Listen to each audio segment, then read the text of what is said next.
Hello, আসসালামু আলাইকুম। ওয়ালাইকুম সালাম। ভাই ভালো আছেন? হ্যাঁ, ভালো। ভাই আপনারা এই বরে যে দড়ি ব্যবহার করছেন, এই দড়ি ব্যবহার করার কারণটা কি একটু কি খুলে বলবেন?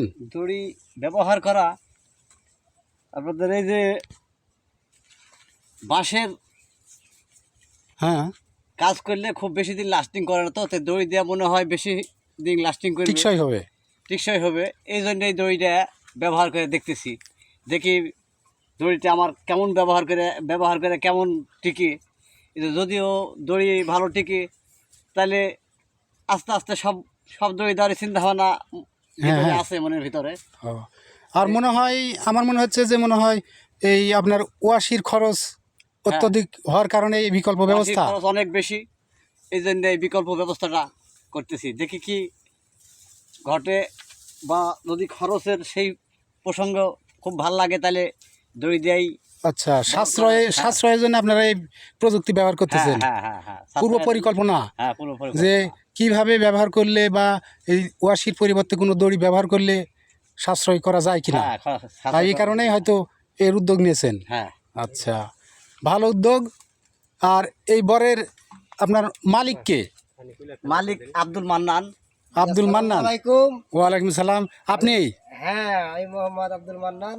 আচ্ছা, আপনি তাহলে এই পরিকল্পনা গ্রহণ করেছেন, তাই না? জি জি জি, আমি বহুদিন থেকে চিন্তা ভাবনা করেছি যে আমার একটা বরের এই আমাদের তো ৬-৭ শতক হবে। হ্যাঁ এই জমিটার উপর একটা বর আছে, তো ওখানে আমি চিন্তা ভাবনা করছি যে বরটাতে দড়ি ব্যবহার করবো। হ্যাঁ তার কারণ অনেক ওয়াশি খরচ হচ্ছে, টাকা বেশি লাগছে, এই কারণে আমি চিন্তা ভাবনা করছি হ্যাঁ যে দড়ি দিলে কেমন কি প্রচলনটা ঠিক হবে কিনা। হ্যাঁ তো এই জন্য আমি চেষ্টা চালাচ্ছি, অনেকদিন থেকে চিন্তা ভাবনা করছি যে কীভাবে কী করা যায়। হ্যাঁ তো আপাতত মাদারগঞ্জ বাজারে ঘর থেকে কিছু এই রিং কিনলাম, সেটা হচ্ছে এই অ্যাঙ্গেল তৈরি করার জন্য। আচ্ছা, মানে রড, হ্যাঁ, রড, চিকন রড। হ্যাঁ চিকন রড। তো আপাতত সেই রডটা নিয়ে যায় এই যশোপাড়া গঞ্জের কামারের বেটার কাছ থেকে, মোতারের কাছ থেকে এই জিনিসটা আমি বানিয়ে এনেছি। হ্যাঁ, এর নামটা কি যেটা বানাইছেন, এর নাম কি? এর নাম হচ্ছে অ্যাঙ্গেল বলা যায় এক কথা। অ্যাঙ্কেল। আচ্ছা, হ্যাঁ, এটা মাটিতে আটকাতে হবে, তাই না? হ্যাঁ, এই জিনিসটা তো ওয়াশের জন্য আর তো আর পরিবেশ রাখতে হবে, যেটা দূরে আটকাতে হবে। হ্যাঁ, তাহলে আপনার যে ব্যবহারের সিস্টেমটা, এটা উপর কি করে ব্যবহার করছেন আর নিচে কিভাবে জিনিসটা মানে সোজা রাখছেন, কিভাবে টনটন করে হ্যাঁ, রাখছেন কি এটা যে করে? উপরে যে সোঁচ রাখা আছে, যে দড়ির সোঁচ দেওয়া আছে, হ্যাঁ। এখানে আপনার মধ্যে যে একটা গগবড়ি আছে, হ্যাঁ। দুইটার মধ্যেই ধরেন যে বাঁধে দিছি। হ্যাঁ উপরে আগে সাশ্রয় করার জন্য বাঁধে দিছি, বাঁধে দেওয়ার পরে আপনার নিচেই অ্যাঙ্গেল লাগায়া তারপরে এটা পুত দেয়। এই জিনিসটা চিন্তা ভাবনা করেছি যে অবশ্য কোনো ভালো উপদেশ পাওয়া যায় কিনা। তো আপাতত আমার মনে হচ্ছে যে খুব ভালো হবে, তা আশা করি। এই সামনেতে যা আছে এখন বর্তমান আপাতত 60% হয়নি, একটু হ্যাঁ। কম আছে। তো আপাতত সামনে তো আরও ঢুকান যায় কিনা এরকম চিন্তা ভাবনা। আচ্ছা, তাহলে আপনার পরিকল্পনা অনুসারে লাভবান হওয়া যাবে। জি, আমি আশা করছি, তো এই জন্যে আশাও করেছি। তারপরেও আপনার দিয়ে যখন দিছি তখন লোকজনের অবশ্য কাজকর্ম করুন, এখন এদের মতামত এদেরকে ভালো লাগছে কিনা, আমার তো মনে হচ্ছে যে ভালো। হ্যাঁ এখন ওনারা যদি মনে করেন যে না খুব খারাপ হচ্ছে না, ভালোই হবে, এর পরিবর্তে তো যদি আরও কোনো অন্যরকম সিস্টেম হয়, সেই সিস্টেমটাও চিন্তা ভাবনা করা আছে বা করছি। হ্যাঁ, যে অ্যাঙ্গেলটা একটু ছোট হচ্ছে আর একটু বড় করতে হবে। বড় করলে আপনার হিসাবে কতটুকু করা লাগতে পারে? আপাতত 1 ফিট করতে হবে। 1 ফিট। 1 ফিট করে ওই সামনে আবার উপরতে এই পানের বরের যে জড় আছে, হ্যাঁ। ওখান থেকে একটা অ্যাঙ্গেলে ভাঁজ দিতে হবে, দিয়ে হ্যাঁ। এই দইটা আপনার আটকাতে হবে। আচ্ছা তাহলে এই দইটা আর ওই অ্যাঙ্গেলটা উপড়িবে না। আচ্ছা, ঠিক আছে। চিন্তা ভাবনা বেশি। খুব সুন্দর পরিকল্পনা, হ্যাঁ। লোকজন অবশ্য বুঝতে পারবে। যা হোক ভাইজান, আপনি তো এই বরের কাজ করতেছেন বান্দার, জি, কি বানতে বানতে আপনি এর সুবিধাটা কি পাচ্ছেন? এটা কি ভবিষ্যতে আরও ভালো হতে পারে না কি অবস্থা? হ্যাঁ, একটু বিস্তারিত বলেন আপনার বান্দার পরিপ্রেক্ষিতে আপনি কি সুবিধা পাচ্ছেন বা সুবিধা হবে কি না। আপনার সুবিধার উপর তো হয়তো পরবর্তীতে লোকজনে ব্যবহার করবে, আর আপনাদের ব্যবহারের উপরে হয়তো আরও কেউ এর প্রতি আগ্রহী হবে। হ্যাঁ, যদি আগ্রহী হয় তাহলে অবশ্যই সাশ্রয় হবে, সাশ্রয় হলে উন্নয়ন তো সম্ভব অবশ্যই। বান্দার অনেক সুবিধা আছে। হ্যাঁ এই সুবিধা বান্দা যদি আমি বান্দা দেই, দড়ি তো অনেক সুবিধা হবে। হ্যাঁ। তার কারণ এর পরবর্তীতে অ্যাঙ্গেলগুলো খালি পর খসাবো, আর এই অ্যাঙ্গেলগুলো খালি চাইলেই হ্যাঁ। আবার আমার অ্যাঙ্গেল পুত দিলে আমার পর সাথে বান্দা আচ্ছা হয়ে যাবে। আপনি এই একটা বেঁধে দিয়ে দেখান তো দেখি লোকজনে দেখবে। হ্যাঁ এই এই আচ্ছা এই যে অ্যাঙ্গেল দিলাম, এই যে অ্যাঙ্গেল ঢুকাই লিছিলাম, হ্যাঁ ঢুকানোর পরে আপনার এরকম একটা মাপলে এই যে এই মাটিতে হ্যাঁ, পুঁতে angle দিলেন বাইন্ধা সোজা দিলাম। করে।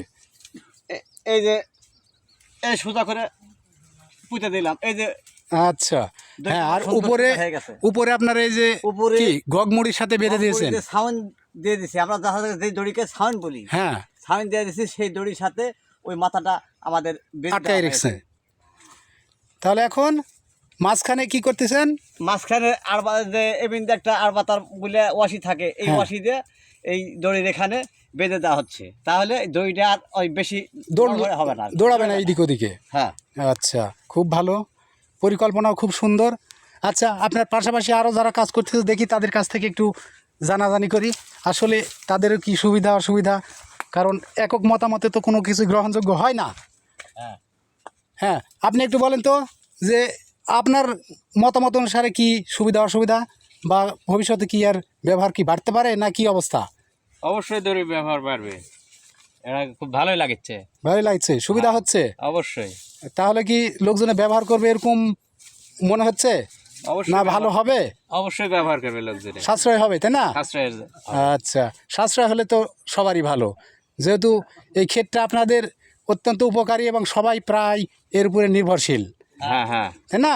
হ্যাঁ কারণ হচ্ছে কি আপনার যারা গৃহস্থলিক কাজের সাথে জড়িত বা ক্ষেতের সাথে জড়িত তাদেরও উপকার হবে বা সাশ্রয় হবে, যারা শ্রমিক হিসাবে কাজ করবে তারাও হয়তো কাজটা করে সুবিধা পাবে। হ্যাঁ হ্যাঁ সর্বোপরি যে বাঁশের খরচটা কৃষকের, সেই খরচটার থেকে হয়তো রেহাই পাবে। আমার অভিজ্ঞতা থেকে হয়তো আমি বলতেছি যে আপনাদের এই যে চিন্তাধারা যে বাঁশের যে খরচ বা ওয়াশির যে মূল্য ঊর্ধ্বগতি, এই মূল্যের সাথে হয়তো টালি করে আপনারা এই দড়ি ব্যবহার করতেছেন যাতে ভবিষ্যতে আরও সাশ্রয় হয় বা অল্প খরচে আয় উৎপাদন বৃদ্ধি পায়। হ্যাঁ হ্যাঁ হ্যাঁ যুগের সাথে তাল মিলে আপনারা যে পরিকল্পনা করেছেন এটা অত্যন্ত ফলপ্রসূ, সময় উপযোগী, খুবই সুন্দর। এই অবস্থা চলতে থাকলে হয়তো ভবিষ্যতে এই ক্ষেতের উপর গৃহস্থ সম্প্রদায় আগ্রহের সাথে আরও সুবিধা ভোগ করতে পারবে এবং আয় উৎপাদনে অগ্রাধিকার পাবে বা উন্নত করবে, এটাই আমার মনে হচ্ছে। আপনাদের সাথে আমি একমত, আপনারাও মনে হয় এই বিষয়ের প্রতি একমত হবেন, যেহেতু আপনারা অত্যন্ত আগ্রহী আমি যা দেখতেছি। আচ্ছা দেখি আপনার পাশাপাশি আর কোনো ভাই আছে কি না, তাদের মতামতটা কী অবস্থা হতে পারে। আচ্ছা আপনি চলে যাচ্ছেন কেন, এদিকে আসেন। মাথা নাই।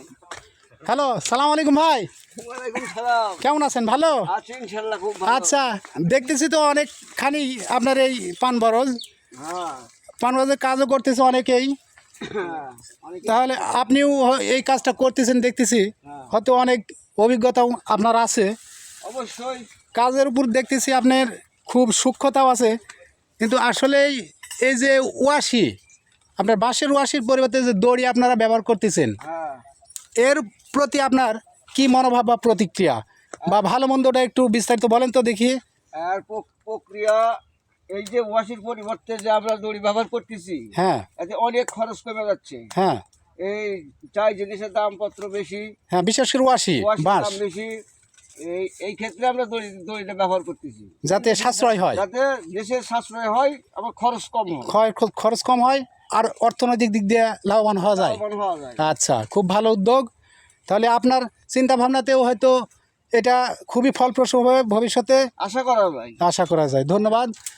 এইভাবে যদি চলতে থাকে প্রত্যেকটা পান বরজ বা কৃষকরা ব্যবহার করে এইভাবে বাঁশের পরিবর্তে দড়ি, তাহলে মনে হয় এই ক্ষেত্রটাতে সবাই লাভবান হবে তাই না?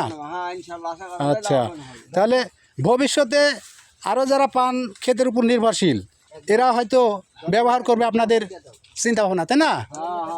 আচ্ছা তাহলে আপনারা একটু ভালোভাবে বলে দেন যাতে এই পরামর্শ আরও পান ক্ষেত যারা চাষ করে তারা যেন আগ্রহী হয়ে আপাতত চেষ্টা করে বা পরিকল্পনা মাফিক পরীক্ষার স্বরূপ ব্যবহার করে, যাতে অর্থনৈতিক দিক দিয়ে উন্নত হয়।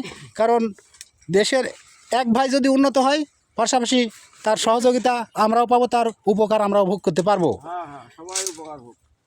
এই সুবাদে আমার মনে হয় যে আপনারা আসলে সঠিক সময় সঠিক উদ্যোগ নিয়েছেন, বা এই যে অর্থনৈতিক যে ঘাটতিটা আসতেছে এই অতিরিক্ত বাঁশের মূল্যের কারণে, এই ব্যবহার করার কারণে আপনাদের মনে হয় অত্যধিক খরচের থেকে রেহাই পাবেন, কিছু মুক্তির পথ খুঁজেছেন। এটা অত্যন্ত ফলপ্রসূ একটা পরিকল্পনা। এই জন্য আপনাদেরকে জানাই ধন্যবাদ। আপনারা এইভাবে চালাইতে থাকেন যাতে ভবিষ্যতে এই ক্ষেতের উপরে মানুষে আস্থা রাখতে পারে, সহজে এর ব্যবহার করতে পারে এবং ব্যবহারের মাধ্যম দিয়ে এই ক্ষেতের প্রতি আরও আগ্রহী হয় বা লাভবান হয়।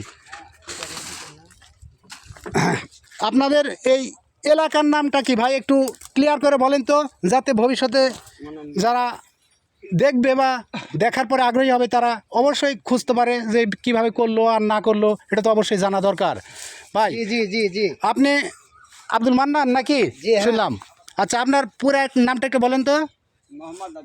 মোহাম্মদ আব্দুল মান্নান, হ্যাঁ গ্রাম লাউপাড়া, হ্যাঁ পোস্ট একডালা, হ্যাঁ 11 নম্বর গণিপুর ইউনিয়ন, থানা বাগমারা, জেলা রাজশাহী। আচ্ছা তো আপাতত এই চিন্তা ভাবনা করেছিলাম, তো আমার দলের এক নেতার সাথে চিন্তা ভাবনা করলাম, তো তার দিয়ে দেখো যদি সুবিধা হয় তাহলে আর পরবর্তীতে আরও পরবর্তীতে সম্পূর্ণটাই ব্যবহার করবেন। এরকম চিন্তা ভাবনা। তো আমার নেতা এই উস্তাদ বর্গ, যেটা হচ্ছে আমাদের বেলাল মামু, হ্যাঁ তো আমার সামনে আছেন। আচ্ছা তো এনার পরামর্শ বা আমারও পরামর্শ, এরকম চিন্তা ভাবনা করে আমরা একটা স্থির করেছি যে এই কাজটা করলে অবশ্যই একটু লাভবান হওয়া যাবে। হ্যাঁ, লাভবান হবে। আচ্ছা তো এই আশা ব্যক্ততা করেই আমি এই কর্মসূচিটা চালু করেছি। তো সবার সম্মতিক্রমেই ইনশাল্লাহ আমার তো কাজ শেষের পথেই। মানে আজকে শেষ করলেন? হ্যাঁ, আজ শেষ করলাম। তো আপাতত আমার এই মামা উস্তাদ মোহাম্মদ আব্দুল বেলাল উদ্দিন প্রামাণিক, হ্যাঁ তো ইনি আমাকে কিছু উৎসাহ দিয়েছেন যে যদি কাজ সঠিক মতে হয় তাহলে ভালো হবে, যেহেতু এটা দীর্ঘস্থায়ী হবে, এই জিনিসটা হ্যাঁ অনেক দিন যাবে। আর ওয়াশি ধরেন আপনার প্রতি বছরেই অনেক কিছুই খরচা হয়। তো এই জন্য আপাতত আমরা এই প্রক্রিয়াটা চালু করেছি। তো আপনার সবাইকে ধন্যবাদ জানাই। আপনারাও চেষ্টা করেন, ইনশাল্লাহ হয়ে যাবে। আচ্ছা, আপনার পরামর্শ এবং মতামত খুব ভালো লাগলো, যাতে এই সুপরামর্শ আরও অনেকের কাজে লাগে এই সুব্যবস্থাটাই আমি করার চেষ্টা করব বা সবার কাছে পৌঁছে দেওয়ার জন্য চেষ্টা করব। আপনারা এইভাবে এই কাজের উপর আস্থার সাথে করতে থাকেন বা ভবিষ্যতে যাতে এর প্রসার হয় জি জি সেই জি দিক দিয়ে আপনি লক্ষ্য রাখেন, তাহলে দেশের উন্নতি সম্ভব, তথা সমগ্র বাংলাদেশের মধ্যে এই বাগমারা থানার এই লাপাড়া গ্রাম হচ্ছে এই ক্ষেতের উপর প্রায় 95% লোক নির্ভরশীল বা স্বর্ণকারী ফসল হিসাবে উৎপাদনে এরা আগ্রহী হয়ে থাকে সর্বসময়, সবাই অত্যন্ত আগ্রহের সাথে। আশা করি ভবিষ্যতে এই কাজটার উপরে সবাই পরিকল্পনা মাফিক ব্যবহার করার চেষ্টা করবে, ফলে দেশের উন্নতি সাধন হবে। এই আশা ব্যক্ত করে আমি আপনাদের কাছ থেকে বিদায় নিচ্ছি। খোদা হাফেজ। বাংলাদেশ দীর্ঘজীবী হোক, বাংলাদেশের মানুষ দীর্ঘজীবী হোক, সুখে শান্তিতে বসবাস করুক। সবার জন্য শান্তি ও মঙ্গল কামনা করি।